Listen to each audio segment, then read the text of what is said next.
அவரை விசுவாசிக்கிறவர்களுக்கு மனு குலத்திற்கு தேவ பிள்ளைகள் கிடைத்திருக்கிற மிகப்பெரிய ஆசீர்வாதம் என்ன அப்படின்னாக்கா, சகோதரர் சொன்னார், நம்மோடு கூட இருக்கிறார் உண்மை, நமக்குள் இருக்கிறார் உண்மை. ஆனால் அவருடைய அபார வல்லமை, உயிர்த்தெழுதலின் வல்லமை. ஆமென். அந்த உயிர்த்தெழுதலில் எவ்வளவு வல்லமை கிரியை செய்தோ அந்த வல்லமையை ஒவ்வொரு மனிதன் மேலும் ஊற்ற அவர் சித்தம் கொண்டார். அதுவரையிலும் கூட பாருங்க, பழைய ஏற்பாட்டெல்லாம் பரிசுத்தவான்கள் மீது தீர்க்கதரிசி மீது வல்லமை இறங்கிச்சு. என்ன பண்ணாக்கா, வல்லமை அனுப்புவார். அந்த வல்லமை அவங்களை கொண்டு ஒரு ரட்சிப்பின் கிரியை நிறைவேற்றும். மீண்டும் அந்த வல்லமை அவர்களை விட்டு போய்விடும். வல்லமை இறங்கும் பொழுது அப்படியே ஒரு கழுதுத்தாடை எலும்பு எடுத்து பலாயிரம் பேர் கொல்லுவான். வல்லமை போயிட்டு பிற்பாடு மாவரைச்சிட்டு இருப்பான். என்ன பண்ணுவான், கண்ணு ரெண்டு பிடிக்கப்பட்டு மாவரைச்சிட்டு இருப்பான். ஆனால் இந்த புதிய ஏற்பாட்டிலே இயேசு கிறிஸ்து உயிர் தெழுந்த பிறகு நமக்கு கொடுக்கப்படுகிற மிகப்பெரிய ஒரு பாக்கியம், ஆசீர்வாதம் என்ன என்று சொன்னாக்கா, மகிமை நம்பிக்கையாய் நமக்குள் வாசமாய் இருக்கிறார். ஆவியானவர் நமக்குள் இருக்கிறார். தேவன் நம்மோடு இருக்கிறார். அவருடைய வல்லமை நம்மேல் இருக்கிறது. ஆமேன். அவருடைய வல்லமை நம்மேல் ஊற்றப்பட்டு இருக்கிறது. அருமையான ஃபாதர் பெர்க்மன்ஸ் அருமையாக அந்த பாடலில் பாடுறார் இல்லைங்களா, அபிஷேகம் என் மேலே, ஆவியானவர் எனக்குள்ளே. ஆவியானவர் எப்பங்க வந்து தங்க ஆரம்பித்தார்? இயேசு உயிரோடு இருந்து பரமேறி போய் யார் அனுப்பினார்? பரிசுத்த ஆவியானவரை, வல்லமையை பெற்றுக்கொள்ளும்படியாக நீங்கள் காத்திருங்கள் என்று சொன்னார். அப்படிப்பட்ட இந்த வல்லமை நமக்கு உயிர்த்தெழுதலின் மூலமாக கிடைக்கப்பட்டிருக்கிறது. சாதாரணமாக கிடைக்கல நம்மளுக்கு.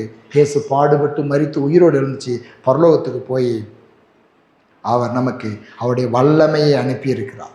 இயேசுவின்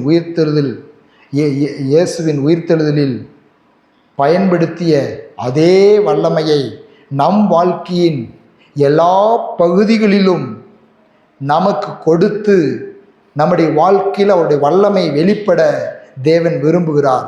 நம் வாழ்க்கையில் எப்படிப்பட்ட முடியாது, சாத்தியமில்லை, ஆகாது என்று மனிதர்கள் சொன்னாலும் சரி, நம்முடைய மனசே சொன்னாலும் சரி, சூழ்நிலைகள் சொன்னாலும் சரி, உயிர்த்தெழுதலின் வல்லமையை நம் வாழ்வில் செயல்படுத்த நாம் அனுமதித்தால் எல்லாம் சாத்தியமாகும். அல்லேலூயா.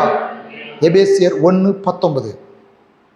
தாம் கிறிஸ்துவை மரித்தோரிலிருந்து எழுப்பி அவரிடத்தில் நடப்பித்த தமது பலத்த சத்துவத்தின் வல்லமையின்படியே விசுவாசிக்கிறவர்களாகிய நம்மிடத்தில் காண்பிக்கும் தம்முடைய வல்லமையின் மகா மேன்மையான மகத்துவம் இன்னதென்றும் நீங்கள் அறியும்படிக்கு அவர் உங்களுக்கு பிரகாசமுள்ள மனக்கண்களை கொடுக்க வேண்டும் என்று வேண்டிக் கொள்ளுகிறேன். எதை இந்த நாட்களில் நாம் அறிய வேண்டுமா? அவர் மரித்தோரிலிருந்து கிறிஸ்துவை எழுப்பும் பொழுது என்ன பயன்படுத்தினார்? பலத்த சத்துவத்தின் வல்லமையின்படியே நம்மிடத்தில் காண்பிக்கும் தம்முடைய வல்லமையின் மகா மேன்மையான மகத்துவம் என்னதென்றும். நம்மிடத்தில் ஒரு வல்லமையை கொடுத்து நம்மிடத்தில் அவருடைய வல்லமையை வெளிப்படுத்த விரும்புகிறாரா? நம் மூலமாய் அவருடைய வல்லமையை வெளிப்படுத்த விரும்புகிறாரா? அது எப்படிப்பட்ட வல்லமை? வல்லமையா காண்பிக்கும் தம்முடைய வல்லமையின் மகா மேன்மையான மகத்துவம், பலத்த சத்துவத்தின் வல்லமை. ஆமென். எல்லாம் சொல்லுங்கள், பலத்த சத்துவத்தின் வல்லமை. இந்த பலத்த சத்துவத்தின் வல்லமையை நம் வாழ்க்கையில் நம்மேல் ஊற்றி நம்மை இந்த உலகத்திற்கு வெளிச்சமாக, இந்த உலகத்து உப்பாக வைக்க தேவன் சித்தம் கொண்டார். அது எப்பொழுது நடக்கிறது என்று சொன்னால், இயேசு கிறிஸ்துவின் உயிர்த்தெழுதலிற்கு பிறகுதான் நம்முடைய வாழ்க்கையிலே அவருடைய பலத்த சத்துவத்தின் வல்லமை ஊற்றப்படுகிறது. ஆவியானவரால் நாம் நிரப்பப்படுகிறோம்.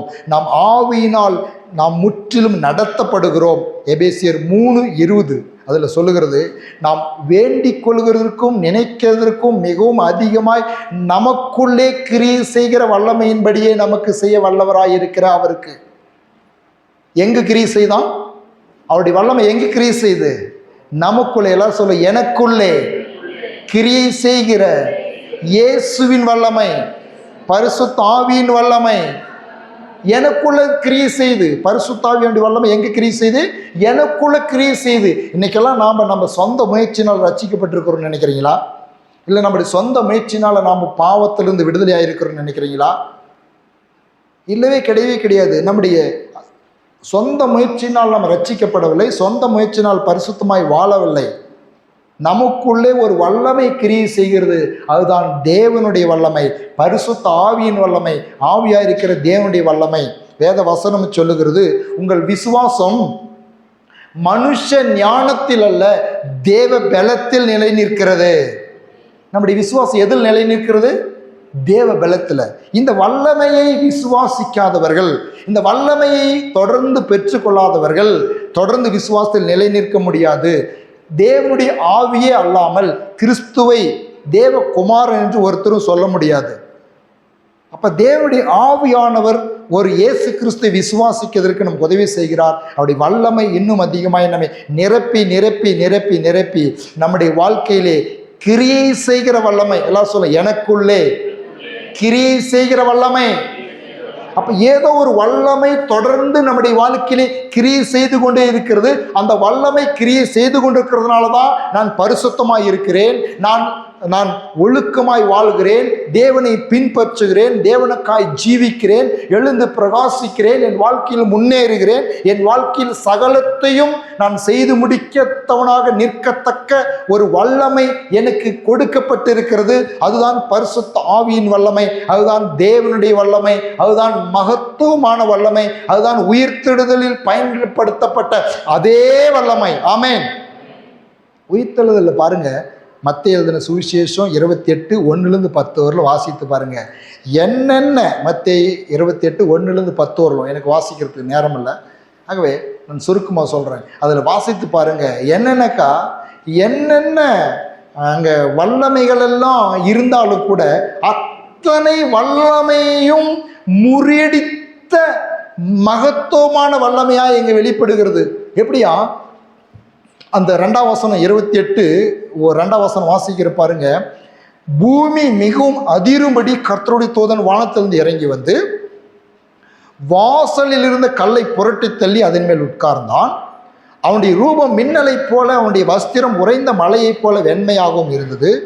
காவலாளர் பயத்தினால் திடுக்கித்து செத்தவர்கள் போல் ஆனார்கள். பாருங்க, இங்க என்ன காண்பிக்கப்படுகிறது? உயிர்த்தெழுதலில் பயன்படுத்தப்பட்ட தேவனுடைய வல்லமை என்னென்ன செய்யுது அப்படின்னாக்கா, பூமியை அதிர பண்ணுகிறது. எல்லாம் சொல்ல, பூமியை அதிர பண்ணுகிறது, கல்லை புரட்டி தள்ளுகிறது, அதன் மேல் தேவதூதன் உட்காருகிறான். எப்படி இருக்குது? அடுத்து என்ன நடக்குது? செத்தவர்களை போல் ஆக்குகிறது. மனுஷர் என்ன பண்ணுது? கர்த்தருடைய வல்லமை ஏதோ ஒரு காரியத்தின் மீது அவர் பயன்படுத்தினால் அங்கே நடக்கிற காரியங்களை நல்லா கவனித்து பாருங்க. உயிர்த்தெழுதலில் தேவனுடைய வல்லமையை அவர் பயன்படுத்துகிறார். அதுவரையிலும் பயன்படுத்தின விதமாக பயன்படுத்தலை. அதுவரையிலும் தேவனுடைய வல்லமை இந்த உலகத்தில் பயன்படுத்தப்பட்டது. இயேசுவின் மூலமாக தேவனுடைய மகிமை, தேவனுடைய வல்லமை பயன்படுத்தப்பட்டது. வியாதிகளை குணமாக்கினார், மரித்தோரை உயிரோடு எழுப்பினார், அப்படியெல்லாம் செஞ்சார். அப்பெல்லாம் இப்படிப்பட்டதான ஒரு ஷாக்கிங் இல்லை. இப்போ லாசருவை செத்த லாசரு உயிரோடு எழுப்பினார். அப்போ இப்படிப்பட்ட ஷாக் நடந்துச்சா? செத்த லாசர் உயிரோடு எழுப்பார். போய் அழகாக நிச்சுக்கிட்டதும் அவங்கெல்லாம் சொல்கிறாங்க, ஆண்டவரே நாத்தனார், ஆண்டவரே என்ன சொல்கிறாங்க? எப்படி நாரும்? பொண நாத்த ஆண்டவரே, உங்களுக்கு தெரியாதா? பொண நாத்தம்னு சொல்லுவாங்க. பொண நாத்தம் ஆண்டவரே அப்படின்னு சொல்கிறாங்க. ஆண்டவர் சொல்கிறாரு, இருக்கட்டும் அப்படின்னு போய் நிச்சு ஆண்டவர் சொல்கிறாரு. அப்படியே அழகாக ஜெபம் பண்ணிட்டு லாசருவே வெளியே வாழ்ந்தார். அங்கெல்லாம் எந்த ஒரு இப்படிப்பட்டதான ஒரு பெரிய ஒரு ஷாக்கிங் வல்லமையை காண்பிக்கல ஆண்டவர், ஒரு அதிர்ச்சியை காண்பிக்கல. ஆனால் இயேசுவின் உயிர்த்தெழுதலில் பயன்படுத்துகிற வல்லமை என்ன என்று சொன்னால், பூமி மிகவும் அதிரும்படி. இல்லை சொல்ல, பூமி அதிர்ந்தது, பூமி அதிர்ந்தது, கல் புரண்டது, மனுஷன் திடுக்கிட்டான். மனிதனுடைய ஞானம், வல்லமை, சக்திகள் எல்லாம் மரித்து போனதாய் மாறிவிட்டது. அவங்களுடைய எல்லா கண்ட்ரோலையும் மீறிடுச்சு பாருங்க. அவங்களுடைய பவர், மனுஷ பவர் கீழே வாசிக்க பாருங்க. மனுஷன் பவர்லாம் எப்படி கர்த்தருடைய பவருக்கு முன்னாடி மனுஷனுடைய பவர், ஞானம், அவருடைய திறமை, ஆற்றல்லாம் எப்படி ஒண்ணுமில்லாத போகுதுன்றத கொஞ்சம் வாசித்தா தான் அப்போ மனுஷனுடைய பவர் ஒண்ணுமில்லாத போகுது, எப்படி ஒண்ணுமில்லாத போகுது அப்படின்றத அறிஞ்சாதான் கர்த்தருடைய பவர் எப்படிப்பட்டது, அவருடைய வல்லமை எப்பேற்பட்டது, அது நம்மளுக்கு எவ்வளோ அவசியம் அப்படின்றத நம்மளுக்கு அந்த ஒரு ஆசை வரும். வாசிக்கிறேன் பாருங்க. தானியேலின் புஸ்தகம் 4:29-37. ஓகே, தானியேல் தீர்க்கதரிசன புஸ்தகம் 4:29 மனுஷ வல்லமை ஒரு ஒரு அவ்வளோதான், ஒரு லிமிட் தான். ஒரு மனுஷனுடைய பவரு, அவனுடைய வல்லமை, அவனுடைய அதிகாரம் எல்லாம் ஒரு லிமிட். எல்லாம் சொல்லுங்க, மனுஷனுடைய பவர் ஒரு லிமிட் தான். தானியேல் 4:29-37 வரலாம் வாசிக்கிறேன் பாருங்க. 12 மாதம் சென்ற பின்பு ராஜா பாபிலோன் ராஜ்யத்தின் மேல் அரண் மேல் உலாவிக் கொண்டிருக்கும் போது, இது என் வல்லமையின் பராக்கிரமத்தினாலும் என் மகிமை பிரதாபத்துக்கு என்று ராஜ்யத்துக்கும் அரண்மனையாக நான் கட்டின மகா பாபிலோன் அல்லவா என்று சொன்னான். எப்படி சொல்றான்? என் வல்லமையின் பராக்கிரமத்தினாலும் என் மகிமை பிரதாபத்துக்கென்றும் என்று ராஜ்யத்திற்கு அரண்மனையாக நான் கட்டின மகா பாபிலோன் அல்லவா என்றான். என்ன வார்த்தை இது? அவன் என்ன சொல்றான்? என் பவர், அவனுடைய பவர் வெளிப்படுத்துறான். என் பவரை பார்த்தியா? என் வல்லமை, பராக்கிரமம், என் மகிமை, அப்படி சொல்றான். என் வல்லமை, என் பராக்கிரமம், என் மகிமை, நான் கட்டினது. எப்படி இருக்குது பார்த்தீங்களா? இன்னைக்கு இருக்குதா இந்த உலகத்துல? இந்த வார்த்தைகளாம் நம்ம தேவ பிள்ளைகளாக இருக்கிற நம்ம ஜாக்கிரதையா இருக்கணும், பயன்படுத்தக்கூடாது. நான் அப்படின்றது ஒரு என் வல்லமை, என் பராக்கிரமம், என் மகிமை, என் படிப்பு, என் ஞானம், என் அறிவு, என் திறமை, என் பேக்ரவுண்டு, எங்க அப்பா, எங்க அம்மா, எங்க தாத்தா, எங்க பாட்டி, எங்க குடும்பம் எப்படிப்பட்ட தெரியுமா? நான் யார் தெரியுமா? நோ, இதெல்லாம் என்ன இல்லை, ஒண்ணுமே. ஆண்டவருக்கு முன்பாக இதெல்லாம் ஒண்ணுமே இல்லைங்க. உலக ஞானம் கர்த்தருக்கு முன்பாக எப்படி இருக்குதான்? பைத்தியமா இருக்குது. அப்ப இவன் சொல்றான், என் வல்லமை, என் பராக்கிரமம், என் மகிமை, என் ராஜ்யம், என் அரண்மனை, நான் கட்டினது, நான் வாங்கினது, நான் சம்பாதிச்சது, நான் உழைச்சது, நான் படிச்சது, எங்க அப்பா கொடுத்தது, எங்க அம்மா கொடுத்தது, எங்க தாத்தா கொடுத்தது, ஒண்ணுமே இல்லை.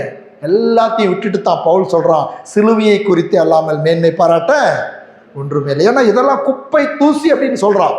அப்ப இந்த வல்லமையெல்லாம் ஒண்ணும் இல்லை, இதெல்லாம் இருக்குது. அதற்காக சந்தோஷம். நமக்கு இருக்கிற எல்லா மேன்மைக்காக, ஆசீர்வாதங்களுக்காக, உறவுகளுக்காக, சொந்தங்களுக்காக, பணத்துக்காக, சொத்துக்காக ஸ்தோத்திரம். ஆனால் எதுவுமே என் வல்லமை, என் பராக்கிரமம், என் மகிமை, என் திறமை, நான் கட்டினது, நான் செஞ்சது, இதுதான் பெருமையின் வார்த்தைகள்.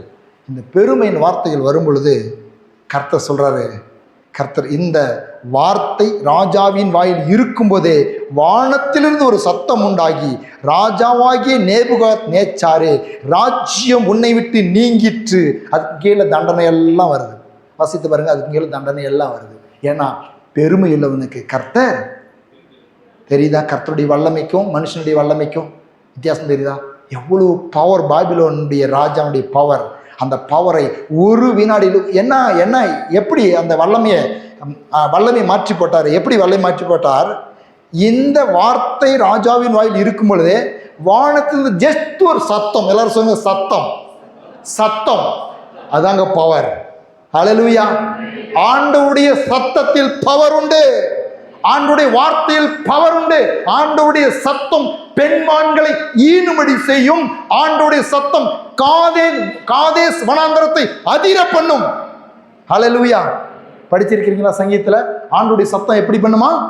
காதேஸ் வனாந்தரத்தை அதிர பண்ணும், பெண்மான்களை ஈனுமடி செய்யும். அப்படி எழுதி இருக்குது. அப்ப ஒரு சத்தம் தான். அந்த சத்தத்துக்கு எவ்வளவு பவர் பாருங்க. அந்த சத்தம், இவன் சொல்லிட்டு இருக்கிறான் வல்லமை, பராக்கிரமம், மகிமை, ராஜ்யம் அப்படின்னு சொல்லிட்டு இருக்கிறான். ஒரே ஒரு சத்தம், அந்த சத்தத்தில் இருக்கிற வல்லமை இவனை எப்படி மிருகமா மாத்திருச்சு. எழுதி இருக்குது. எனக்கு நான் இதை தியானிக்கும் பொழுது யோசனை பண்ணி பார்த்தேன். அந்த அவனுக்கு கர்த்தருடைய பவர் மனுஷனுடைய பவரை எப்படி முடக்குது, எப்படி ஒன்றுமில்லாமல் போக பண்ணுது அப்படின்றத பார்க்கும் பொழுது, மனுஷன் தள்ளப்படுவாய், மிருகங்களோட சஞ்சரிப்பாய், மாடுகளைப் போல புல்லை மேய்வாய். இப்படியே உன்னதமான ஒரு மனுஷனுடைய ராஜ்யத்தில் ஆளுகை செய்து தமக்கு சித்தமானவனுக்கு அதை கொடுக்கிறார் என்பதை நீ அறிந்து கொள்ள மட்டும் 7 காலங்கள் உன்மேல் கடந்து போகும் என்று உனக்கு சொல்லப்படுகிறது என்று விளம்பினது. அந்நேரமே அந்த வார்த்தை நேபுகாத்நேச்சாரிடத்தில் நிறைவேற்றது. அவன் மனுஷன் தள்ளப்பட்டு, ரொம்ப பரிதாபங்க, மாடுகளை போல புல்லை. என்ன ஒரு பரிதாபமான ஒரு சூழ்நிலை. எங்கெங்க பவர், மனுஷனுடைய பவர் எங்க இருக்குது பார்த்தீங்களா? என்னுடைய பவர், என் பணத்தை வச்சு நான் சாதிச்சிருவேன், என்னுடைய ஞானத்தை வச்சு இருக்கும். கொஞ்ச நாள் கர்த்தருடைய வல்லமை வெளிப்படும் என்று சொன்னால் மனுஷனுடைய பவர் எங்க போச்சு? மாடு புல்லத்தன்ற மாதிரி ஒரு மனுஷன் புல்லத்தனை வைக்கிற அளவுக்கு கர்த்தருடைய பவர் வெளிப்படும் பொழுது மனுஷன் மேல் நியாயத்தீர்ப்பு வருகிறதா இருக்கிறது. அப்ப கர்த்தருடைய வல்லமை எவ்வளவு பெரியதுன்னு யோசித்து பாருங்க கொஞ்சம். அவர் என்ன சொல்றாரு? இப்படியே உன்னதமானவர் மனுஷனுடைய ராஜ்யத்தில் ஆளுகை செய்து, எல்லாம் சொல்ல, ஆளுகை செய்து. யாருங்க ஆள்றாரு நம்மள? இயேசு நம்மை ஆளுகிறார். நம்முடைய ராஜ்யத்தை யாராலும் இன்னைக்கெல்லாம் சொல்கிறேன், நான் தான் ஆளுறேன் ராஜ்யத்துக்கு, நான் தான் மந்திரி, நான் தான். இல்லை, இருக்குது, கொடுத்திருக்கிறாரு. ஆனால் உனக்கு மேலே ஒரு ஆளுகை இருக்கிறது. அதுதான் உன்னதமானவருடைய ஆளுகை. எல்லாம் சொல்ல, உன்னதமானவருடைய ஆளுகை. இதெல்லாம் பழைய ஏற்பாட்டில் புதிய ஏற்பாட்டில் பரிசுத்தவான்கள் அறிஞ்சிருந்தார் பாருங்க. பழைய ஏற்பாட்டில் இருக்கிற ஆபிரகாம் சொல்றான், வானத்தையும் பூமியும் உடையவராகி உன்னதமான தேவனுக்கு நேராக என் கைகளை உயர்த்துகிறேன். அவன் தெரிஞ்சிருக்கா பாருங்க, வானத்தையும் பூமியை ஆள்றது யாரு? இன்னைக்கு இருக்கிற அரசாங்கத்தை ஆள்றது யாரு? அதுக்கு மேல இருக்கிற அதிகாரி ஆள்றதாரு? முழு உலகத்தின் மீதும் கர்த்தருடைய எல்லா ராஜ்யங்களின் மீதும் உன்னதமானவருடைய ஆளுகை. சங்கீத புஸ்தகத்தில் அப்படியே எழுதி இருக்குது, கர்த்தர் ராஜரீகம் பண்ணுகிறார், பூமி தத்தளிப்பதாக. ஆமென். அனைத்தையும் இயேசு ஆளுகிறார். அவருடைய வல்லமை ஆளுகிறது. பயப்படாதீங்க. ஏதோ ஒரு வல்லமை பவர், மனுஷ பவர் வந்து நம்மளை மிரட்டுச்சுனாக்கா பயந்துடாதீங்க. இல்லைங்க, அந்த பவருக்கு மேலே இன்னொரு பவர் இருக்குது. அது ஏசப்பாவுடைய பவர். அவருடைய வல்லமைக்கு முன்னால் எதுவுமே நிற்க முடியாது. இன்னொரு சம்பவத்தை கூட வாசித்தேன் நான். புதிய ஏற்பாட்டுக்குள்ள ஒரு சம்பவத்தை வாசித்து காமிக்கிறேன் நான். அப்போஸ்தலர் நடவடிக்கைகள் 12வது அதிகாரம் 20, 22, 24.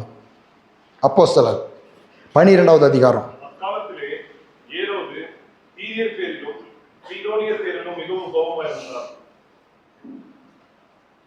அதே தான் 20 தான். தங்கள் தேசம் ராஜாவின் தேசத்தினால் போஷிக்கப்பட்டபடியினால் அவர்கள் ஒருமனப்பட்டு அவரிடத்தில் வந்து ராஜாவின் வீட்டு விசாரக்காரனாகிய பிலாஸ்துவை தங்கள் வசமாக்கி சமாதானம் கேட்டுக் கொண்டார்கள். குறித்த நாளிலே ஏரோது ராஜவசம் தலைத்துக் கொண்டு சிங்காசனத்தின் மேல் உட்கார்ந்து அவர்களுக்கு பிரசங்கம் பண்ணினார். அப்பொழுது ஜனங்கள், இது மனுஷ சத்தம் அல்ல, இது தேவசத்தம் என்று ஆர்ப்பரித்தார்கள். அவன் தேவனுக்கு மகிமை செலுத்தாதபடினாலே உடனே கர்த்தருடைய தூதன் அவனை அடித்தான். அவன் புழுப்புறுத்தி இருந்தான்.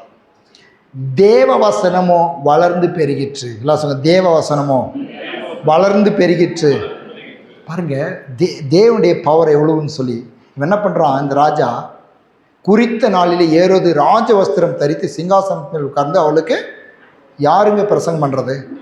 எப்படி பிரசங்கம் பண்ணியிருப்பான்? பிரசங்கம் பண்ணும் பொழுது அங்க என்ன இல்லையா? அந்த பிரசங்கத்துல என்ன இல்லை?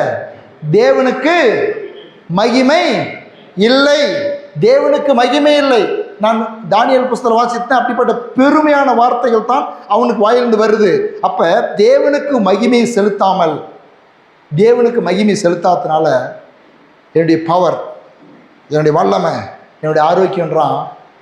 அவனுக்கு நாசம் ஒரு பனிஷ்மெண்ட் கொடுக்கப்பட்டது, ஒரு சிக்ஷை கொடுக்கப்பட்டது, ஒரு நியாய தீர்ப்பு அவன் மேல் வந்து மீண்டும் அவனுக்கு ஒரு வாய்ப்பு கொடுக்கப்பட்டது. இவனுக்கு வாய்ப்பே இல்லைங்க. மனுஷனுடைய பவரு ஒரு குறிப்பிட்ட காலம் அந்த பெருமைக்குள் கடந்து போனாக்கா இவனுக்கு செகண்ட் வாய்ப்பே இல்லை. என்ன பண்ணுறாரு? மகிமையை கர்த்தருக்கு செலுத்தல. நான் நான் நான் நான் அப்படின்றான். நான் என்பது அதான் ஒரு ஊழியக்காரர் எப்படியே சொன்னார், நான் அப்படின்னா உதடு ரெண்டும் ஒட்டாதான், நாம் அப்படின்னா தான். எப்படிப்பட்ட நல்ல ஒரு வார்த்தைங்க பாருங்க. இன்னைக்கு இந்த நான், அதாவது சுயநலமாய் நான் அப்படின்னு சொல்லி தற்பெருமை உள்ளவர்களுக்கு கர்த்தர் எவுத்து நிற்கிறாரு. இந்த இடத்துல எவுத்து நிச்சது மாத்திரமல்ல, ஏதோ பனிஷ்மெண்ட் கொடுக்கல, ஒரே அடி. எப்படி சார், நான் எவ்வளோ சீக்கிரம் புழு வந்திருக்குங்க. இந்த அந்த அந்த இந்த படத்துலலாம் பார்த்தீங்க அப்படின்னாக்கா அந்த அந்த காட்சியை நீங்கள் சில நேரத்தில் பார்க்கலாம். ஒரு சடார்னு ஒரு சவுண்ட் ஆகும். சவுண்ட் ஆகணுன்னே அவன் கீழே விழுவான். கீழே விழுந்தவொடனே புழு நின்றோம். எப்படினாலும் புழு வைக்கிறதுக்கு ஒரு 3-4 நாள் வேணும் இல்லையா? ஒரு 2 நாள் 3 நாள்லாம் வேணும் ஒரு பாடி கீழே விழுந்து அழுகி புழு வைக்கிறதுக்கு. ஆனால் கர்த்தர் வல்லமை. ஆமென். கர்த்தருடைய பவர் பார்த்தீங்களா? கர்த்தருடைய பவர் எப்படிப்பட்டதுன்னு. ஒரு செகண்டில் உங்களுக்காக நியாய தீர்ப்பு கொடுக்க முடியும். ஒரு வினாடியில் நம்மளுடைய டெஸ்டினியே மாற்ற முடியும். ஒரு இரவில் ஆபிரகாமை பணக்காரன் ஆக்க முடியும். அவரால் எல்லாம் செய்ய முடியும். அதுதான் கர்த்தருடைய வல்லமை. ஆமென். அந்த வல்லமையைத்தான் நமக்குள் கொடுத்து நம்மை வாழ வைக்க, நம்மை வெற்றியாய் வாழ வைக்க தேவன் விரும்புகிறார். சாதாரண வல்லமை அல்ல. அவருடைய வல்லமை மகத்துவமான வல்லமை. அவருடைய வல்லமையை, நம்முடைய வல்லமை, நம்முடைய பெருமையான காரியங்களை எல்லாம் முறித்து அவருடைய வல்லமையை நம்முடைய வாழ்க்கையில் வெளிப்படுத்துவார் என்று சொன்னால் மனுஷனுடைய வல்லமையெல்லாம் ஒன்றுமே இல்லை. அதான் வாசத்துக்கு காண்பிச்சேன் நான். மனுஷனுடைய வல்லமை கர்த்தருடைய வல்லமைக்கு முன்னால் ஒன்றுமே இல்லை. இப்போ நம்முடைய பவர்லாம் இல்லை, அவருடைய பவர் தான் எல்லாவற்றுக்கும் மேலான பவர், அதிகமான வல்லமை. அந்த வல்லமையை சாதாரணமான எனக்குள்ள தேவன் கொடுத்து விட்டார். ஆமென். சாதாரண மனுஷன், மண் பாண்டனான். ஒரு அருமையான தேவ ஊழியர் இப்படியாய் ஒரு பாடலை எழுதியிருந்தார். என்ன அந்த பாடல் கொஞ்சம் நினைவுக்கு வருகிறது. என்ன பாடல்னாக்கா, மீண்டும் மீண்டும் நான் அதோடைய அர்த்தம் இப்படி இருக்குது. மீண்டும் மீண்டும் நான் வழியை போகிறேன், எனக்குள்ள ஏன் உங்கள் வல்லமையை வைக்கிறீங்க? நான் மீண்டும் மீண்டும் நான் குறைவுபடுவனாக இருக்கிறேன், தவறுகிறவனாக இருக்கிறேன், ஆனாலும் கூட என்மேல் உங்களுடைய வல்லமையை வைக்கிறீரே அப்படின்னு சொல்லி அந்த அர்த்தம் இருக்கும். அந்த பாடலின் வரிகள் எனக்கு சரியாக ஞாபகத்துக்கு வரல. அப்போ அந்த வல்லமையை மண் பாண்டங்களுக்குள் பவுல் சொல்லும் பொழுது மண் பாண்டத்துக்குள்ள இந்த வல்லமையை கொண்டாந்து வைக்கிறாராம் பாருங்கள். நீங்கள் தேவனுடைய ஆலயமாக இருக்கிறீர்கள், தேவனுடைய ஆவியானவர் உங்களுக்குள் வாசமாக இருக்கிறீர்கள் என்று அறியலாம். தேவனுடைய வல்லமையை நம்ம, தேவனுடைய ஆவியானவர் நம்ம சாதாரணமாக நினைச்சிடறோம். ஏதோ ஆராதனை பொழுது, துதிக்கிற பொழுது கொஞ்சம் அந்நிய பாஷையில் பேசுகிறதும், கொஞ்சம் குதூகலப்படுறது, இவ்வளோதான் அவருடைய வல்லமை நினைக்கிறோம். இல்லைங்க, ஒவ்வொரு நாளும் நமக்குள்ளே அந்த வல்லமை கிரியை செய்து கொண்டே இருக்கிறது. எந்த அளவுக்கு அந்த வல்லமைக்கு உங்களுடைய வாழ்க்கையும் உங்களுடைய எண்ணங்களையும் உங்களுடைய நாவையும் திறந்து கொடுக்கிறீர்களோ அந்த அளவுக்கு உங்களுக்கு அந்த வல்லமை உங்களுக்குள்ளும் எனக்குள்ளும் கிரியை செய்து உங்களையும் என்னையும் வெளிச்சமாக, அவருக்கு புகழ்ச்சியாக மாற்ற அந்த வல்லமை நமக்குள் கிரியை செய்து கொண்டிருக்கிறது என்பதை நாம் அறிய வேண்டும். யோபுவின் புஸ்தகம் 26:14 பழைய ஏற்பாட்டிலே அவன் சொல்கிறான் பாருங்க. யோபு 26:14 நான் வாசிக்கிறேன். அவன் அந்த 14 போது யோபு 26:6 அவன் சொல்கிறான் அவருடைய வல்லமையை. அவருடைய அதை குறிச்சிக்காங்க நீங்கள். யோபு 26வது அதிகாரம் 6வது வசனத்து 14 வரையிலும் கூட அவன் சொல்கிறான். அதில் ஒரு சில வசனத்தை மாத்திரம் நான் வாசிக்கிறேன். 12 மாத்திரம் நான் வாசிக்கிறேன். அவர் தமது வல்லமையினால் சமுத்திர கொந்தளிப்பை அமர பண்ணி, தமது ஞானத்தினால் அது மூர்க்கத்தை அடக்குகிறார், தமது ஆவியினால் வானத்தை அலங்கரித்தார், அவருடைய கரம் நெளிவான சர்ப்ப நட்சத்திரத்தை உருவாக்கிற்று. இதோ இவைகள் அவருடைய கிரியைகள், கோடியானவைகள். எவ்வளவு கொஞ்சம்! அவருடைய வல்லமையின் இடிமுழக்கத்தை அறிந்தவன் யார் என்றான். யோபு அந்த காலத்திலே அறிஞ்சிருக்கான் பாருங்க.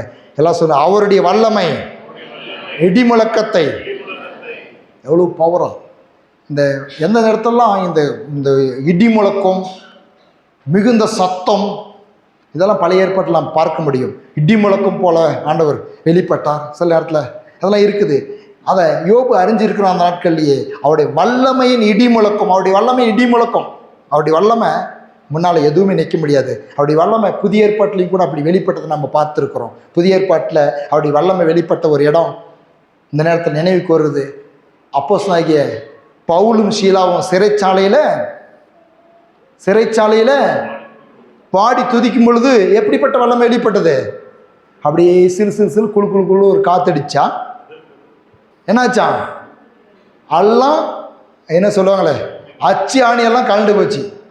எல்லாமே கலண்டு போகிற அளவுக்கு அவருடைய வல்லமை வெளிப்படுது. அப்படிதான் அவருடைய வல்லமை வெளிப்படுது. சில நேரங்களில் உங்களுக்காகவும் எனக்காகவும் கூட அப்படியே அவருடைய வல்லமை வெளிப்படுத்த அவர் சித்தமுள்ளவராய் இருக்கிறார். ஆமேன். அவருடைய வல்லமை விசுவாசிப்போம். அவருடைய வல்லமை இன்றும் நம் மத்தியிலே கிரியை செய்கிறதா இருக்கிறது. 37:6 அதே யோபு 37:6 அவர் உறைந்த மலையையும் கண்மலையையும் தம்முடைய வல்லமையின் பெருமலையையும் பார்த்து பூமியின் மேல் பெய்யுங்கள் என்று கட்டளையிடுகிறார். அவருடைய வல்லமை தாம் உண்டாக்கின சகல மனுஷருக்கும் தம்மை அறியும்படிக்கு அவர் சகல மனுஷருடைய கையையும் முத்தரித்து போடுகிறார். அவருடைய வல்லமையை பற்றி இந்த யோபு எழுதுவான். அது ஒரு பகுதியில் அந்த எப்படி அவர் கிரியை செய்கிறார், எப்படி அவருடைய வல்லமையை கிரியை செய்கிறதுன்றத யோபுவின் புஸ்தகத்தை வாசித்தீங்களாக்கா ரொம்ப அற்புதமாக இருக்கும். சங்கீதக்காரனும் கூட தாவீதும் கூட அவருடைய வல்லமை குறித்து பேசுகிறான் பாருங்க. சங்கீதம் 110:2-3 கர்த்தர் சியோனிலிருந்து உமது வல்லமையின் செங்கோலை அனுப்புவார், நீர் உம்முடைய சத்துருக்களின் நடுவே ஆளுகை செய்யும், உமது பராக்கிரமத்தின் நாளிலே உம்முடைய ஜனங்கள் மனப்பூர்வமும் பரிசுத்த அலங்காரம் உள்ளவருமாய் இருப்பார்கள். விடிய காலத்து கற்பத்தில் பிறக்கும் பனிக்கு சமமாய் உம்முடைய யவ்வன ஜனம் உமக்கு பிறக்கும். வல்லமையின் செங்கோலை அனுப்புவாராம், உம்முடைய சத்துருக்களின் நடுவே ஆளுகை செய்யும். எப்படி சொல்றான் பாருங்க, உம்முடைய வல்லமையின் செங்கோலை அனுப்புவார். வல்லமையின் செங்கோல், எல்லாம் சொல்ல வல்லமையின் செங்கோல், இயேசுவின் வல்லமையின் செங்கோல், உயிர்த்தெழுதின் வல்லமையின் செங்கோல். கொலோசியர் 1:11 சந்தோஷத்தோடு கூடிய எல்லா பொறுமையும் நீடிய சாந்தமும் உண்டாவதற்கு மகிமையான அவருடைய வல்லமையின்படி எல்லா வல்லமையாலும் பலப்படுத்தப்படவும் உங்களுக்காக வேண்டிக் கொள்ளுகிறேன். ஹல்லேலூயா, ஹல்லேலூயா. இதுதான் சாரம். இதுதான் இந்த செய்தியினுடைய சாரம். இந்த செய்தியினுடைய கருத்து தான். இன்னைக்கு நமக்கு அவருடைய மகிமையான அவருடைய வல்லமையின்படி, எல்லாம் சொல்ல, மகிமையான அவருடைய வல்லமையின்படி எல்லா வல்லமையினாலும் நான் பலப்படுத்தப்பட தேவன் விரும்புகிறார். அவர்கிட்ட மகிமையான வல்லம் இருக்குது. இன்னொரு பார்த்தோம், அவர்கிட்ட மகிமையான வல்லம் இருக்குது. அவருடைய சத்தத்தில் வல்லம் இருக்குது, அவருடைய நாசியின் சுவாசத்தில் வல்லம் இருக்குது. அப்படி எழுதியிருக்குது, அவருடைய நாசியின் சுவாசத்தினால் சங்கரிப்பறான். அவர் மூச்சு விட்டாவே வல்லமை, பேசினா வல்லமை, வார்த்தைக்கு வல்லமை, ரத்தத்துக்கு வல்லமை. அவருக்கு அவ்வளோ வல்லம் இருக்குது. ராஜாக்களை தள்ளுறாரு, ராஜாக்களை ஏற்படுத்துறாரு, நியாயத்தீர்ப்பு கொடுக்கிறாரு. ஒரே அடி தூதனுக்கு அவ்வளோ வல்லமை. தூதன் அடிச்சானா புழு சத்தம், அவ்வளோ வல்லம் இருக்குது. அந்த வல்லமையை தான் உயிர்த்தெழுதலில் பயன்படுத்துகிறாரு. உயிர்த்தெழுதலில் பயன்படுத்தும் பொழுது அந்த எல்லா விதமான மனுஷனுடைய கண்ட்ரோல் பவர், அவனுடைய என்ன, இப்போ ஒரு சாதாரணமாக இப்படி ஒரு புரட்சி எழுப்பினதான ஒரு மனுஷன் செத்து போயினப்ப எத்தனையோ வார்த்தையெல்லாம் சொல்லியிருக்காரு. நான் செத்து போய் 3வது நாள் வருவேன், அப்படி இப்படிலாம் சொல்லியிருக்காரு. எவ்வளோ பாதுகாப்பு பண்ணியிருப்பாங்க இல்லையா? பயங்கரமான ஒரு ப்ரொடக்ஷன் இருந்திருக்கும். தூதர்கள்லாம் கொஞ்சம் எக்ஸ்ட்ரா சேவர்களும் போடுங்க கீடுங்க அப்படின்லாம் பண்ணி ஏதோ பண்ணியிருப்பாங்க. எவ்வளோ பவர் அந்த ரோம அரசாங்கத்துக்கு இருக்கிற பவர், அதிகாரிகள், அப்படி வல்லமை, கல், சங்கிலி, தூதர்கள் எல்லாம் ஒரே ஒரு சத்தம். ஆமென். ஒரே ஒரு சத்தம், வானத்தின் வல்லமை. ஹல்லேலூயா. இடி முழக்கம் போல பூமி அதிரத்தக்க. அதுக்கு தான் ஆண்டவர் எப்பயுமே இல்லாத அளவுக்கு பெந்தகோஸ்து நாள்லையும் அவருடைய வல்லமை ஊற்றும் பொழுது எப்படி ஊற்றினாரா? அப்படியே சாதாரணமாக வந்து இறங்கலை, எப்படி அக்கினியாக இறங்கினார். எப்படிப்பட்ட சத்தம் உண்டாச்சாங்க? அவருடைய வல்லமை இறங்கும் பொழுது என்ன உண்டாச்சு? எப்படிப்பட்ட சத்தம் உண்டாச்சான் தெரியுமா? இருக்காது. எப்படிப்பட்ட சத்தம் உண்டாச்சு இல்லையா? எடுத்து படிங்க, நீங்களே எடுத்து படிங்க. நான் வரலங்க, நீங்களே எடுத்து படித்து அப்போஸ்தலர் நடவடிக்கையில் போய் எடுத்து படித்து சொல்லுங்கள். எப்படிப்பட்ட வல்லம் உண்டாச்சு?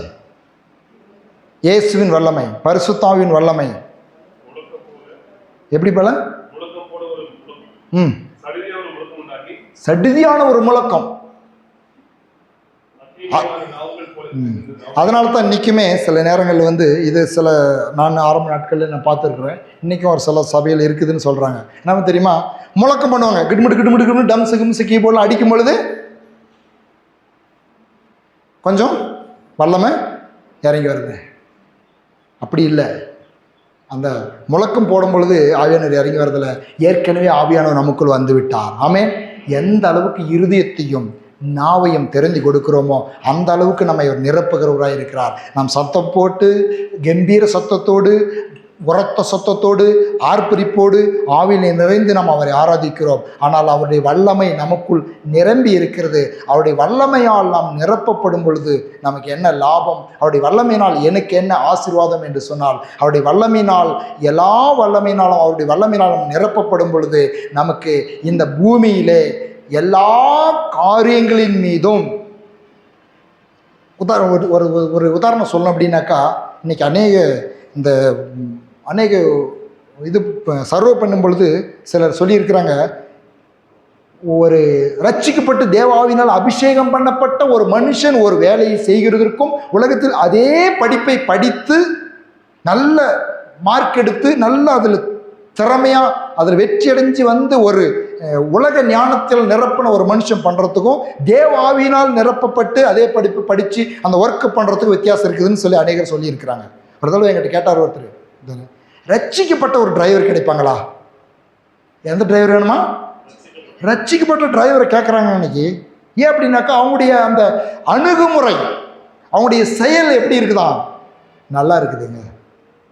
சொன்ன கீழ்ப்படுகிறாங்க. ரட்சிக்கப்பட்ட பிள்ளைகள் வேணும். பாரு, எங்கே போனாலும் இன்னைக்கு கிறிஸ்து ஏற்றுக்கொண்டவர்களுக்கு உண்மையாகவே தேவன் வாய்ப்பை உண்டாக்குற. ஏன் தெரியுமா?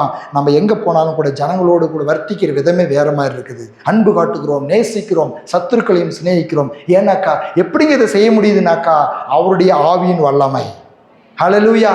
எனக்குள் என்ன மாதிரியே தான் அவனும் அதே தான் படிச்சிருக்கிறான். ஆனால் எனக்கு அவனுக்கு இருக்கிற வித்தியாசம் என்ன தெரியுமா? எனக்குள் தேவனுடைய ஆவியின் வல்லமை இருக்கிறது. ஹல்லேலூயா. அந்த வல்லமை கஷ்டமான காரியங்களை எனக்கு சுலபமாக்கி கொடுக்கிறது. தானியேலுடைய வாழ்க்கையில தான் நடந்தது, சாத்ராக் மேஷாக் வாழ்க்கையில தான் நடந்தது. ஏன்னா நம்ம கஷ்டமான காரியத்தை எல்லாம் சுலபமாக்கி கொடுக்கிறார். அதுக்கு தான் பரிசுத்த ஆவியின் நிறைவும் வழி நடத்துதலும் நமக்கு ஒவ்வொரு நாளும் தேவை. இந்த ஆவியானவரால் நிரப்பப்பட வேண்டும். நிரப்பப்படும் பொழுது உங்களுடைய வாழ்க்கையிலே வெற்றியும் ஜெயமும் உண்டாகும் என்று சொல்லி இயேசுவே அப்போஸ்தலர் நடபடிகள் 1வது அதிகாரம் 4-8 வரலும் சொல்லும் பொழுது அவரே சீஷர்களுக்கு சொல்லுகிறார், பரிசுத்த ஆவி உங்களிடத்தில் வரும் பொழுது நீங்கள் பலனடைந்து யூதேயாவிலும் சமாரியாவிலும் பூமியின் கடைசி பரியந்தமும் எனக்கு சாட்சிகளாய் இருப்பீர்கள். ரொம்ப ரொம்ப ஒரு ஒரு ஒரு அற்புதமான ஒரு சத்தியம் இது, அற்புதமான ஒரு ரகசியம் இது. என்ன தெரியுமா? இயேசு கிறிஸ்துவின் உயிர்த்தெழுதலினால் நமக்கு கிடைத்ததான பெரிய ஆசீர்வாதம் என்ன என்று சொன்னால், பரிசுத்த ஆவியானவர் நமக்குள் வந்து தங்கும்படியான ஒரு மிகப்பெரிய ஒரு பாக்கியம். ஆமென். நமக்குள் தங்கி நம்மை நடத்துகிறார், அசாதாரண காரியங்களை செய்கிறார், நமக்காக பலமான காரியங்களை செய்கிறார், நமக்குள்ளிருந்து பலமான காரியங்களை செய்கிறார். இன்னைக்கு எந்த காலங்களிலும் நடக்காத அளவுக்கு தேவ ஊழியர்களை தம்முடைய வல்லமையினால் நிரப்பி அற்புத அடையாளங்களை செய்ய அவர் துவங்கிவிட்டார். ஊழியர்களை மாத்திரமல்ல, விசுவாசிக்கிறவர்களால் நடக்கும் அடையாளங்கள் ஆவன. ஆமென். விசுவாசிக்கிறவர்களால் நடக்கும் அடையாளம் அப்படின்னா, விசுவாசிக்கிற ஒவ்வொருவரையும் தம்முடைய வல்லமையினால், உயிர்த்தெழுதலின் வல்லமையினால், உயிர்த்தெழுதல் அவருடைய வல்லமை என்ன செஞ்சான்? அவர் இயேசு உயிர்த்தெழ செய்யும் பொழுது என்னென்ன நடந்துச்சு? அங்கிருந்து ஒரு பூமி அதிரும்படியான சத்தம் உண்டானது, பூமியின் அதிர்ச்சி உண்டானது, கல் புரட்டி தள்ளப்பட்டது, மனுஷருடைய எல்லா சக்திகளும் செத்து போயிற்று. பிசாசின் எல்லா வல்லமைகளையும் முறியடிக்கும்படியான வல்லமையை அவருடைய பிள்ளைகளுக்கு தேவன் தர அவர் சித்தம் கொண்டார். மாம்சமான யாவர் மேலும் என் ஆவியை ஊற்றுவேன். எப்பொழுது நிறைவேறு? அப்படியே சொல்றாங்க அவங்க. மாம்சமான யாவர் மேலே என் ஆவியை ஊற்றுவேன் என்று யோவேல் தீர்க்கதரிசியில் சொல்லப்பட்ட பிரகாரமாகவே இடி முழக்கம் போன்ற ஒரு முழக்கம் உண்டாகி ஆவியினால் நிரப்பி அந்நிய பாஷையிலே பேசி ஆவியிலே நிறைந்து ஒரு ஊழியக்காரர் எப்படி சொன்னாரு, உங்களுக்கு பிரயோஜனம் இருக்கும்படியா நான் சொல்லுகிறேன். இதை வாசித்துட்டு நான் அப்புறம் சொல்கிறேன். சகரியா 4:6-7. அப்பொழுது அவர் செருபாபேலுக்கு சொல்லப்படுகிற கர்த்தருடைய வார்த்தை என்னவென்றால், பலத்தினாலும் அல்ல பராக்கிரமத்தினாலும் அல்ல, என்னுடைய ஆவியினாலே ஆகும் என்று சேனைகளின் கர்த்தர் சொல்கிறார். பெரிய பர்வதமே, நீ எம்மாத்திரம் செருபாபேலுக்கு முன்பாக நீ சமபூமி ஆவாய், தலைக்கல்லை அவன் கொண்டு வருவான், அதற்கு கிருபை உண்டாவதாக என்று ஆர்ப்பரிப்பார்கள். என்னத்தினால முடியாத காரியம் எதனால் ஆகுதான்? நான் சொன்ன பலத்தினாலும் பராக்கிரமத்தினாலும் முடியாத காரியங்கள் பரிசுத்த ஆவியினாலே, அவருடைய வல்லமையினாலே, அவருடைய வல்லமை எனக்குள் இருப்பதினாலே, அவருடைய வல்லமையை நிரப்புகிறதுனாலே சாத்தியமாகும். பெரிய காரியம். இன்னைக்கு வாழ்க்கையில் பெரிய காரியங்களை சந்திக்கிறீங்களா? உங்களுடைய புத்தி கெட்டாத காரியங்கள் பிரச்சனையாக இருக்குதுங்க, போராட்டமாக இருக்குதுங்க, உங்களால் என்னால் முடியாது. அவருடைய வசனம் சொல்லுகிறது, கர்த்தருடைய பிரசன்னத்தில் பர்வதங்கள் மெழுகு போல உருகும். பர்வதம் போல இருக்குது, பிரச்சனையாக இருக்குதுங்க, போராட்டமாக இருக்குதுனாக்கா நீங்கள் சும்மா இருப்பீர்கள், கர்த்தர் உங்களுக்காக யுத்தம் செய்வார். அப்போ கர்த்தர் யுத்தம் செய்கிறதுக்கு இன்னைக்கு தூங்கிட்டு இருந்தால் கர்த்தர் யுத்தம் செய்ய மாட்டார். நாம் செய்ய வேண்டிய அதிகாரமான காரியங்களை நமக்குள் தேவன் தந்திருக்கிறார். ஒரு பழைய ஏற்பாட்டில் அதை எடுத்து வாசிக்கிறது நேரம் இல்லை. ஆதாமை குறித்து அவர் சொன்னார். ஆதாம் மண்ணினால் உண்டாக்கி ஆதாமுக்குள்ளே என்ன பண்ணாராம்? ஜீவசாஸ்திரத்தை ஊதினார். அவன் எந்திரிச்சதும், அவன் அந்த உயிர் வந்ததும், அவர் இந்த வேத ஆராய்ச்சியெல்லாம் பண்ணுகிறவர். அவர் சொன்னதான அந்த ஒரு ஒரு ஒரு ஒரு ஒரு சத்தியத்தை நான் உங்களுக்கு கொஞ்சம் டச் பண்ண விரும்புகிறேன். என்ன அப்படின்னாக்கா, அவன் உயிர் வந்த உடனே, எந்திரிச்ச உடனே, புதிய ஏற்பாட்டில் இயேசு அதை செஞ்சார். செத்து போயிருக்கிறான், எந்திரிச்ச உடனே என்ன பண்ணாங்களா? அவங்க பேசுகிறாங்க. என்ன பண்ணுறாங்க? எந்திரிச்ச உடனே எழுந்து உட்கார்ந்து பேச. அப்போ ஆதாமும் அப்படித்தான். அவன் ஒரு மண்ணிலிருந்து அவன் உண்டாக்குனாரு. அவன் எந்திரிச்ச உடனே பேசுகிற மனுஷனானான். யாரு? ஆதாம். அவன் பேசுகிற, அதுவரையிலும் என்னவா இருந்தான்? மண்ணில் அவனை உருவாக்கி அவனுக்கு நாசியின் சுவாசத்தை ஊதுறாரு. ஊதின உடனே அவன் என்னவானானா? எல்லாம் சொன்ன பேசுகிற மனிதனானான். அப்போ பேசுகிற மனிதனா எந்திரிச்ச உடனே யார் இருந்தாங்க பேசுறதுக்கு? யார் இருந்தாங்க பேசுறதுக்கு? எந்திரிச்ச உடனே யாருக்கு முன்னால் இருந்தாங்க பேசுறதுக்கு? தேவன் வேறு. அப்போ யாரு கூட பேசணும்? ஆதாமே தேவனோடு பேசினான். தேவனோடு பேசிட்டு அப்புறம் உலகத்தில் இருக்கிற எல்லாத்தோடையும் பேசுகிறான். அந்த பேசினானே அது அவன் பேசுகிறதெல்லாம் அப்படியே அது பேராக மாறுது. அவன் என்ன பேர் வைக்கிறானோ அந்த பேராக மாறுது. அப்படி தான் விளக்குனார். அதை நான் ஷார்ட்டாக சொல்லிட்டேன். அதில் பெரிய ஒரு விளக்கம், வேத விளக்கம் அது. அப்போ அதை இங்கு புதிய ஏற்பாட்டில் நம்ம ஒப்பிட்டு பார்க்கும் பொழுது அந்நிய பாஷையில பேசுகிறவன் யாரோடு பேசுகிறான்? தேவனோடு ரகசியங்களை பேசுகிறான். அப்ப தேவனோடு ரகசியங்களை பேசிட்டு நம்ம உலகத்துல போய் நம்ம எந்த காரியத்தின் மீது நம்ம பேசுகிறோமோ அந்த காரியங்கள் சாத்தியமாகும். அதனால தான் ஒவ்வொரு நாளும் ஆவியில் நிறைந்து ஜெபியுங்கள், துதியுங்கள், கர்த்தரோடு பேசுங்கள் என்று உங்களை நான் உற்சாகப்படுத்துகிறேன். ஒரு வெற்றி வாழ்க்கைக்கு ரகசியமே ஆவியானவருடைய வல்லமையினால் நிரம்பி வாழ்வது மாத்திரம்தான்.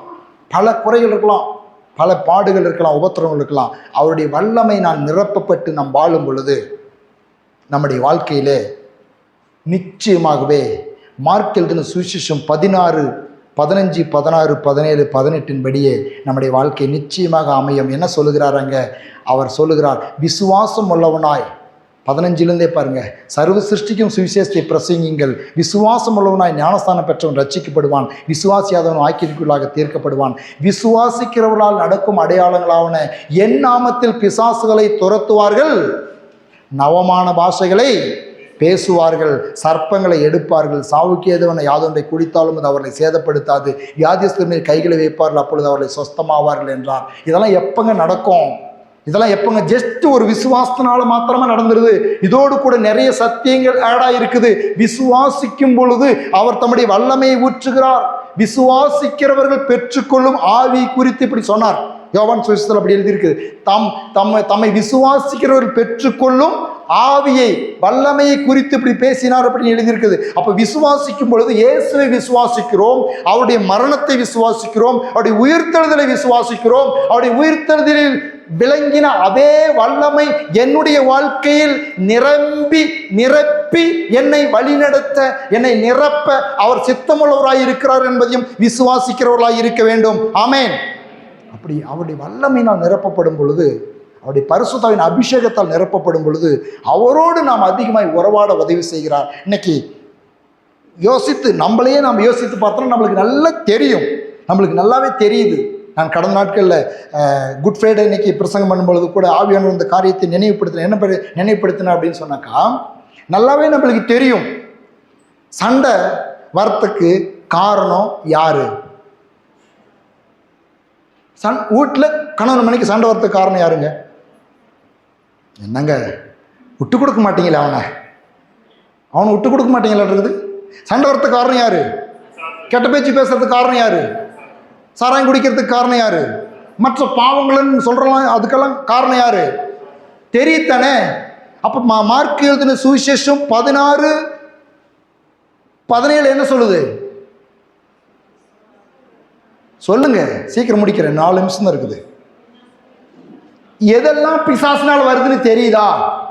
தெரியுமா தெரியாது? சொல்லுங்க. எப்படி வருதுன்னு தெரியலிங்க பாஸ்டர். என்னன்னு தெரியலிங்க பாஸ்டர். ஜவமெல்லாம் நினச்சிக்கிட்டு இருந்தேன், 7 மணி நேரம் தூங்கி விட்டேன். யார் தூங்க வச்சது? ஆமாம் பாருங்க, அவர் சொல்கிறாரு.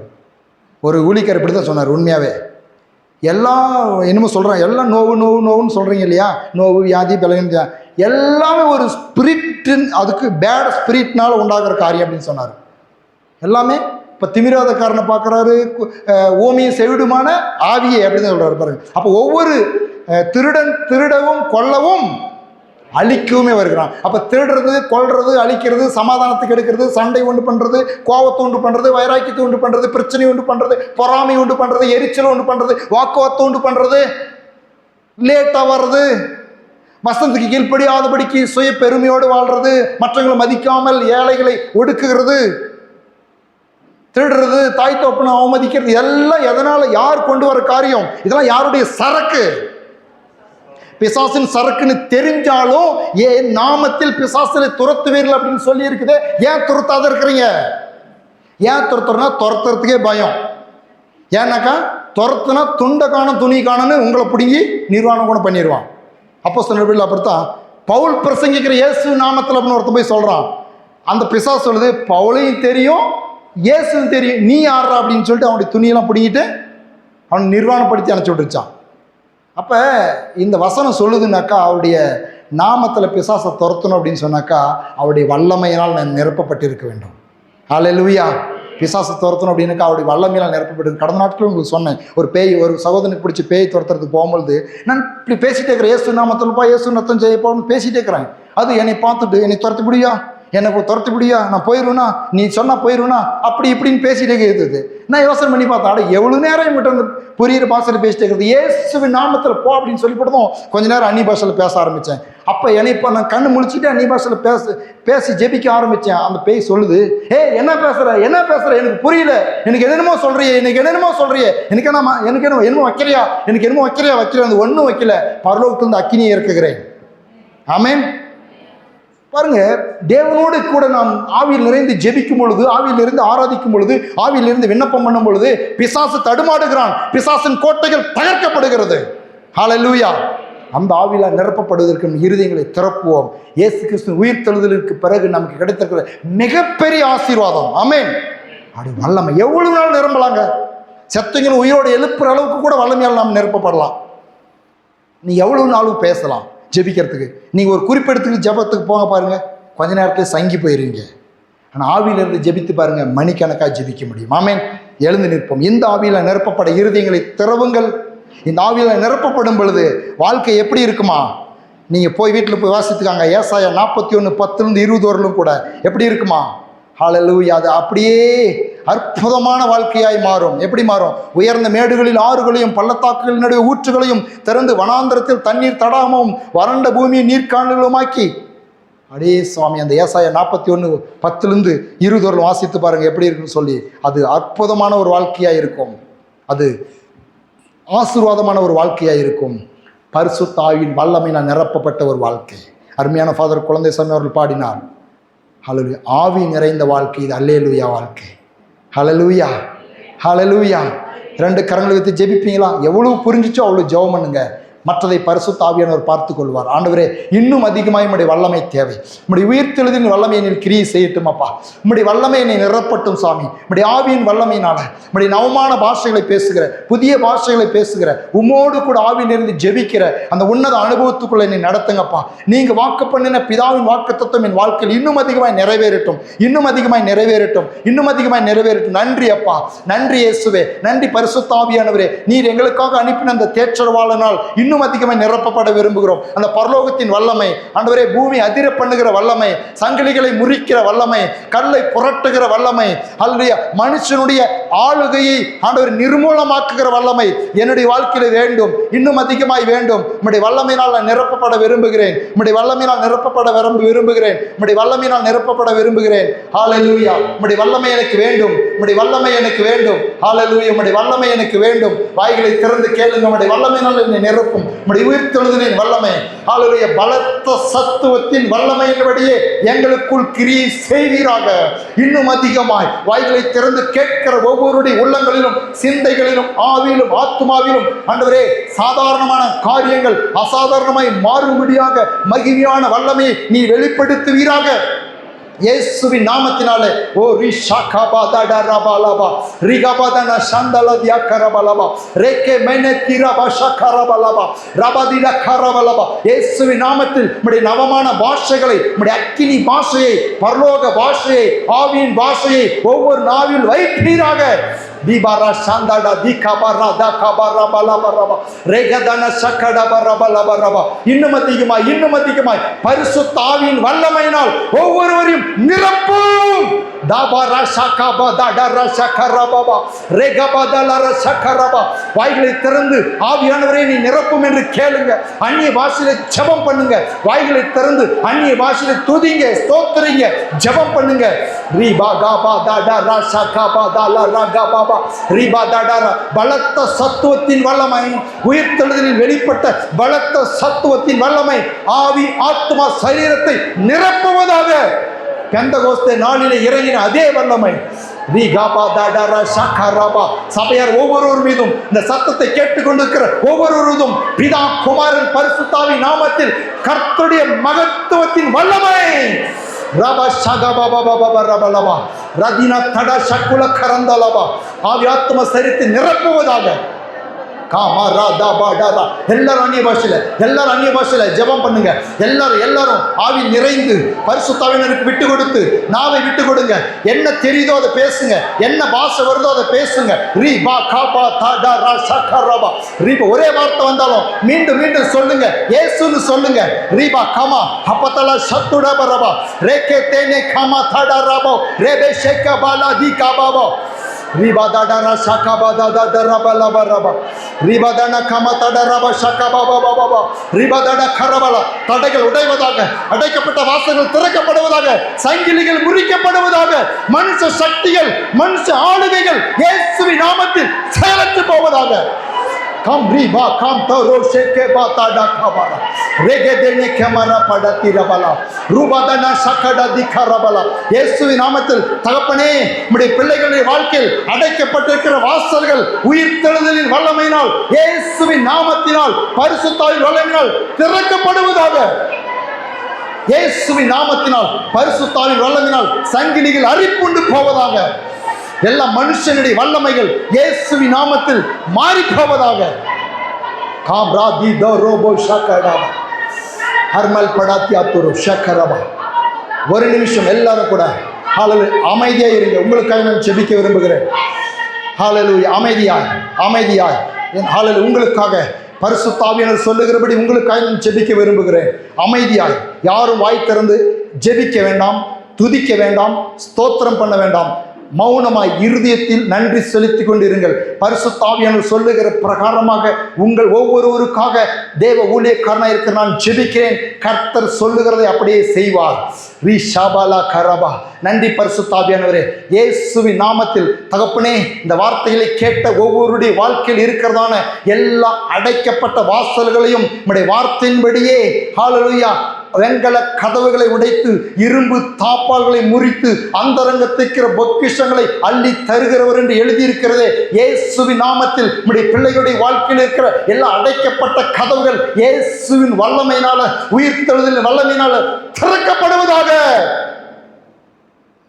காம் ஷாதாடா ரபலா கரபா.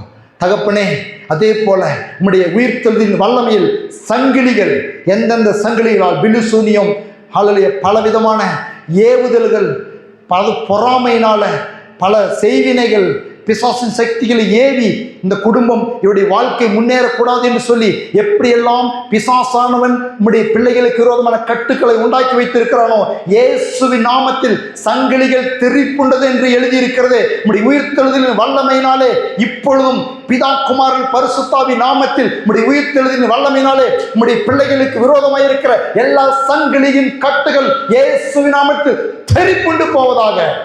நன்றி தகப்பனே. அநேக விதங்களில் நம்முடைய பிள்ளைகள், நான் கடினமாய் உழைக்கிறேன், வேலை செய்கிறேன், என் சம்பளம் சரியாய் வருவதில்லை, எனக்கு உரிய வருமானங்கள் வருவதில்லை, எங்களுடைய பிரயாசத்தின் பலனை எங்களை சாப்பிட முடியவில்லை, நான் அதிகமாய் தப்பு கட்ட வேண்டியதாக இருக்கிறது, அதிகமாய் ஆஸ்பத்திரிக்கு செலவு பண்ண வேண்டியதாக இருக்கிறது, அதிகமான நஷ்டங்கள் உண்டாகிறது என்று சொல்லி வருத்தப்படுவார்கள் என்று சொன்னால், இந்த நேரத்தில் உம்முடைய பிள்ளைகள் மீது இருக்கிற எல்லா மனுஷனுடைய ஆளுகைகளை இயேசுவின் நாமத்தில் நான் கேன்சல் பண்ணுகிறேன்.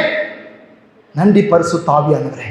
உம்முடைய பிள்ளைகளுக்கு தேவையான ஆண்டவரே மனுஷனுடைய ஆளுகையை அகற்றி, உங்கள் பிள்ளைகள் மேல் இருக்கிற மனுஷனுடைய பவர், அதிகாரியுடைய பவர்களை எல்லாம் நீக்கி போட்டு உம்முடைய பிள்ளைகளுக்கு தேவையான நன்மைகளை நீர் உண்டாக்குவீராக என்று சொல்லி, உம்முடைய வல்லமையினால் அதை தருவீராக என்று சொல்லி, பிதா குமாரன் பரிசுத்த ஆவியின் நாமத்தினாலே உம்முடைய பிள்ளைகளை நான் ஆசீர்வதிக்கிறேன். நன்றி தகப்பனே. அதே போல் ஆண்டவரே, என்னுடைய வாழ்க்கையில் எவ்வளோ முயற்சித்து பார்க்குறேன், ஆவியில் ஜெபிக்கணும்னு பரிசுத்த ஆவியானவரை விசுவாசிக்கிறேன், அல்லது பரிசுத்த ஆவியானவரை நம்புகிறேன், ஆவியிலேருந்து ஜெபிக்கணும், மணிக்கணக்காக ஆவி அந்நிய பாஷையில் ஜெபிக்கணும், ஆவியிலேருந்து ஜெபிக்கணும் அப்படின்னு சொல்லி வாஞ்சிக்கிறேன். ஆனால் அந்த அந்நிய பாஷையினுடைய அந்த ஒரு அபிஷேகத்துக்குள்ள அல்லது நான் இன்னும் ஆழமாக போக முடியலையேன்னு சொல்லி யாரெல்லாம் இயங்குகிறார்களோ, நீங்கள் சொல்லியிருக்கிறீங்க ஆண்டவரே, மாம்சமான யாவர் மேலே நான் ஆவியை ஊற்றுவேன்னு நம்முடைய வார்த்தையின்படியே இந்த நாளில் ஆண்டவரே, அவர் இப்பொழுதும் மற்றும் தொடர்ந்து வீடுகளிலே போய் ஜெபிக்கிற பொழுதும் நம்முடைய பரிசுத்தாவின் அக்கினியின் மலையை நம்முடைய வார்த்தையின்படியே மாம்சமான யாவர் மேலே ஆவி ஊற்றுவேன் சொன்னீங்களே, நம்முடைய வார்த்தையின்படியே நம்முடைய பிள்ளைகள் மீது நம்முடைய ஆவியின் மலையை ஊற்றி மகா சத்துவத்தின் வல்லமையால் நம்முடைய பிள்ளைகளை நிரப்ப நிரப்புவீராக. காம்ரா ஷாக்ரா தியாந்தோடோ ரோஷேகரா பலபா. உம்முடைய ஆவியை பெற்றதுனால இந்த பூமியில ஆண்டவரே பிரகாசிக்கிற நட்சத்திரத்தை போல, ஆண்டவரே விடிவெளி நட்சத்திரத்தை போல உலகத்துக்கு உப்பாக, பூமிக்கு உப்பாக, உலகத்தை வெளிச்சமாக உம்முடைய பிள்ளைகள் வாழ்வார்களாக என்று சொல்லி பிதாகுமாரன் பரிசுத்தாவின் நாமத்தில் ஆசீர்வதிக்கிறேன். உடைய பலத்த சத்துவத்தின் வல்லமை ஆவியிலும் ஆத்மாவிலும் சரீரத்திலும் உலக வாழ்க்கையின் எல்லா பகுதிகளிலும் உம்முடைய வல்லமை உம்முடைய பிள்ளைகளுக்கு உதவி செய்கிறதற்காக நன்றி. ஞானத்தையும் அறிவையும் விவேகத்தையும் சரீர பலனையும் கொடுத்து வழி நடத்துகிறதற்காக ஸ்தோத்திரம். நீ சொன்னபடியே நான் ஜெபித்திருக்கிறேன், நீர் உணர்த்திபடியே ஜெபித்திருக்கிறேன். நீர் உம்முடைய வார்த்தையை நீர் உறுதிப்படுத்தி உம்முடைய பிள்ளைகளை பலப்படுத்தி மகா சத்துவத்தின் வல்லமையினால் நிரப்பி நடத்துகிறதற்காக நன்றி செலுத்துகிறேன். இயேசு கிறிஸ்துவின் நாமத்தில் ஜெபிக்கிறேன். நீ தருகிற எல்லா நன்மைகளும் ஏற்றுக்கொள்கிறோம் எங்கள் பரலோகத்தின் நல்ல பிதாவே, ஆமென். என் ஆத்துமாவே கர்த்தரை ஸ்தோத்திரி, என் முழு ஒளிமையோடு பரிசுத்த நாமத்தை ஸ்தோத்திரி. என் ஆத்துமாவே கர்த்தரை ஸ்தோத்திரி, கர்த்தர் செய்த சகல உபகாரங்களையும் என்று மறவாதே. ஆமென். பிதாவாகிய தேவனுடைய அன்பும் இயேசு கிறிஸ்துவினுடைய கிருபையும் பரிசுத்தாவினுடைய சந்தோஷமும் சமாதானமும் ஐக்கியமும் இன்றும் என்றும் சதா காலங்களிலும் நம் அனைவரோடும் இருப்பதாக. ஆமென், ஆமென். ஹல்லேலூயா, ஹல்லேலூயா. God bless you.